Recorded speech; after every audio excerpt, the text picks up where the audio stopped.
Vilio na majonzi vimetawala katika familia ya Mati baada ya Mati kuchukua uamuzi wa kujiua baada ya kupata aibu katika swala zima la mahusiano ya kimapenzi.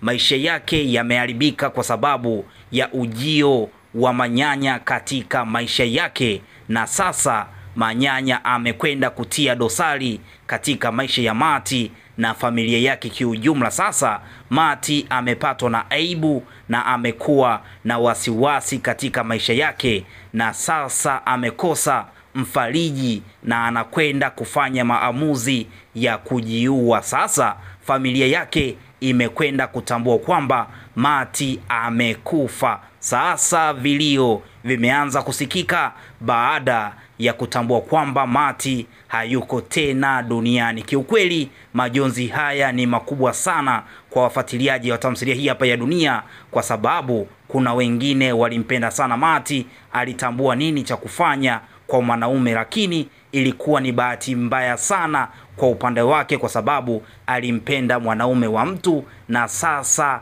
anakwenda kuamua uamuzi wa kujiua. Lakini bado madaktari hawajapitia mwili wake na kutoa taarifa ni kweli amefariki au bado yuko hai, kwa sababu mpaka sasa ndugu, jamaa na marafiki wanakwenda kutambua kwamba Mati amefariki, kwa sababu hata shangazi yake amekwenda kutambua kwamba Mati amefanya tukio la kujiua. Kiukweli hapa kuna kitu cha kujifunza, kwa sababu mapenzi siku zote huwa yanakuja na mambo mengi, na siku zote mapenzi yanaua. Unaweza ukasema kwamba Mati amefanya matendo mabaya, lakini uhalisia, ujio wa manyanya ulikuja kiutofauti sana, kwa sababu yeye alikwenda kumwaminisha Mati kwamba atakwenda kumuoa. Unaweza kusema kwamba mapenzi hayaumi, lakini tambua hapo ulipo sio sehemu sahihi. Yule ambaye utakaye kwenda kumpa moyo kwamba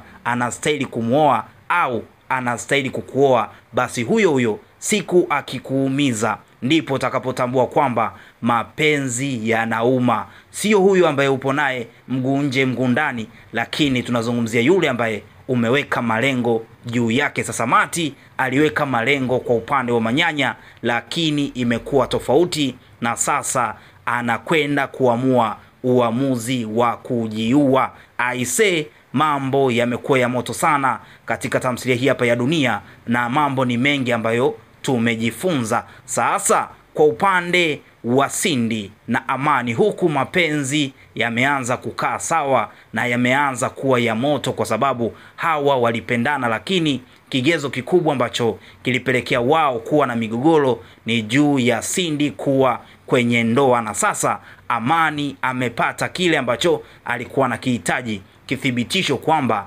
Cindy sio mke wa mtu, na sasa Cindy ameanza kulala nyumbani kwa Amani, huku akijidekeza fulani hivi, kwa sababu wanapendana. Sasa nyakati za usiku tunaona Amani bana anapokea simu, anaitwa na uongozi wa kanisa, lakini baadaye Cindy anaonekana kumwambia kwamba hii ahadi yangu ya mimi na wewe kuwa pamoja kiukweli inatakiwa isivunjike. Lakini Amani anamwambia kiukweli na kuomba sana Cindy niweze kufika, kwa sababu huyu aliyeniita ni kiongozi mkubwa sana pale kanisani. Lakini Cindy bana anafanya michezo michafu na anakwenda kuchukua funguo kwa lengo la kumzuia Amani, na baadaye Amani anaenda kutekenywa na kuanza kucheka. Sasa hapa ni mapenzi siku zote. Mapenzi bana, hauwezi kuona ubaya wa mwenzako, kwa sababu Cindy amefanya tukio ambalo kwa kawaida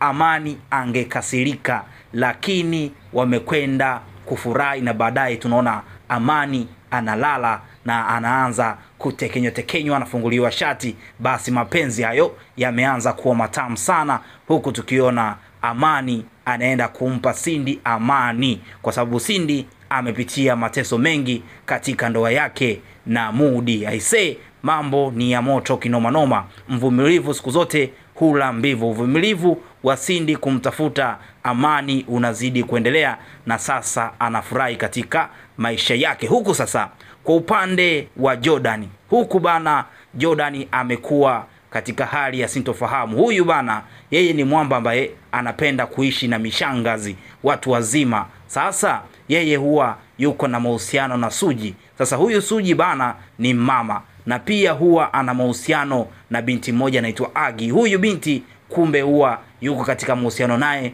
ni miaka mitatu, na huyu ndiye aliyemweka katika eneo zima la Malengo. Sasa Jordan aliaga anaenda Tanga, lakini kumbe alienda kukutana na mwanamke mwingine. Sasa Suji amekwenda kutambua na anakwenda kuzungumza na Jordan katika hali ya ukali na kumwambia kwamba ulinifanyia tukio la kwanza nikakaa kimya, na hili unakwenda kulifanya kuanzia sasa, tusijuane. Sasa huyu binti naye akapaniki na kuzungumza kwamba wewe Jordan unazungumza vipi wakati huyu ni mama afu unasema unamwita mke wako? Sasa hapa Jordan naye muda mwingine anaanza kumbadilikia huyu Agi, kwa sababu yeye anaamini hapo ndipo sehemu ya furaha, sio sehemu ya anachukulia kama sehemu ya kufanya kazi, yani sehemu fulani hivi wanafanyia kazi, kwa sababu yeye anaamini kwa yule mama sio mapenzi bali ni kama vile ofisi. Sasa Jordan mambo yamekuwa magumu, na mpaka sasa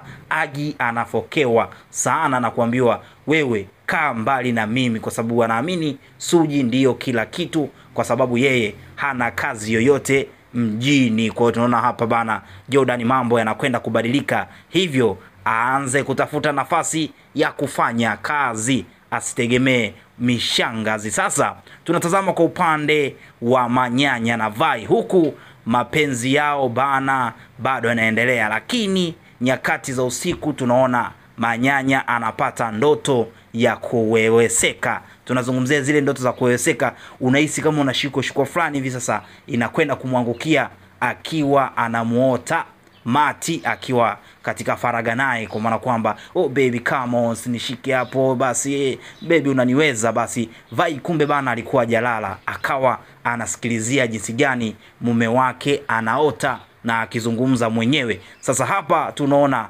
bado Manyanya ana chembe chembe za kumkumbuka nani? Kumkumbuka Mati. Paka sasa anawaza afanye nini juu ya maisha ambayo yanaendelea, lakini hiyo ni ndoto. Lakini Vai amechukulia katika hali ya sintofahamu, lakini hapa tunasubiri tuone atazungumza vipi, lakini tunafahamu mpaka sasa Vai amejifundisha mambo mengi. Na je, Manyanya akisikia taarifa kwamba Mati amefariki, sababu kubwa ni yeye, lakini amejitenga kabisa na wala hataki kutambua swala zima la Mati anaendeleaje. Lakini sisi tunatambua Mati amechukua maamuzi ya kujiua. Aise, movie hii hapa inazidi kutufundisha mambo mengi kwa sababu ya maisha ambayo yanaonekana katika movie hii, tamthilia kali. Basi chini ya video hii kumeandikwa neno subscribe, wewe gonga hapo ili uwe wa kwanza kupata video ambazo zinatoka kwa wakati.